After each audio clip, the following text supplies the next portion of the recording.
Assembly ఎన్నికల్లో సత్తా చాటిన కాంగ్రెస్ ఇప్పుడు లోక్సభ ఎన్నికలపై ఫోకస్ చేస్తోంది. ముఖ్యంగా అసెంబ్లీ ఎన్నికల్లో ఏమాత్రం ప్రభావం చూపని గ్రేటర్ హైదరాబాద్ పరిధిలోని లోక్సభ స్థానాలపై దృష్టి సారించింది.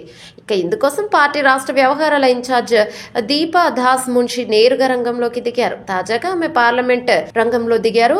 ఆమె నియోజకవర్గాల వారీగా మైనార్టీ వర్గాలతో సమావేశం నిర్వహించారు. పార్లమెంట్ ఎన్నికల్లో వీలైనంత త్వరగా అభ్యర్థులను ప్రకటించడానికి చర్యలను చేపట్టారు. ఇందులో భాగంగా TPCC political affairs committee parliament నియోజకవర్గాలకు ఇన్ఛార్జీలను కూడా నియమించింది. ఇక గ్రేటర్ పరిధిలోని పార్లమెంట్ నియోజకవర్గాల అధికార కాంగ్రెస్ పార్టీకి ప్రతిష్టాత్మకంగా మారాయి. మొత్తం 4 పార్లమెంట్ నియోజకవర్గాల్లో కనీసం 3 పాగా వేయాలని కాంగ్రెస్ భావిస్తోంది. వాస్తవంగా 4 నియోజకవర్గాల్లోని 29 అసెంబ్లీ సెగ్మెంట్లకు కేవలం 3 మాత్రమే కాంగ్రెస్ ప్రాతినిధ్యం ఉండగా మిగతా సెగ్మెంట్లకు బీఆర్ఎస్ ప్రాతినిధ్యం వహిస్తోంది.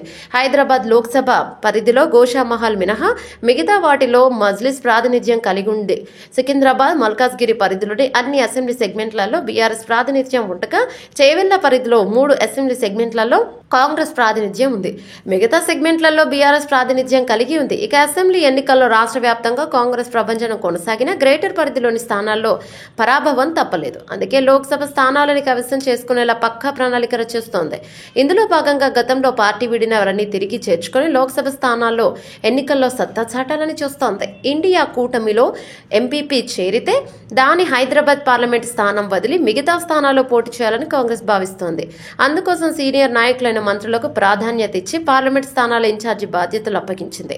ఇప్పటికే కొందరు గ్రేటర్ పరిధిలో కీలక నాయకులు హస్తం పార్టీతో సంప్రదింపులు చేశారు. ఈ వారంలోనే చేరికలపై క్లారిటీ వచ్చే ఛాన్స్ ఉంది.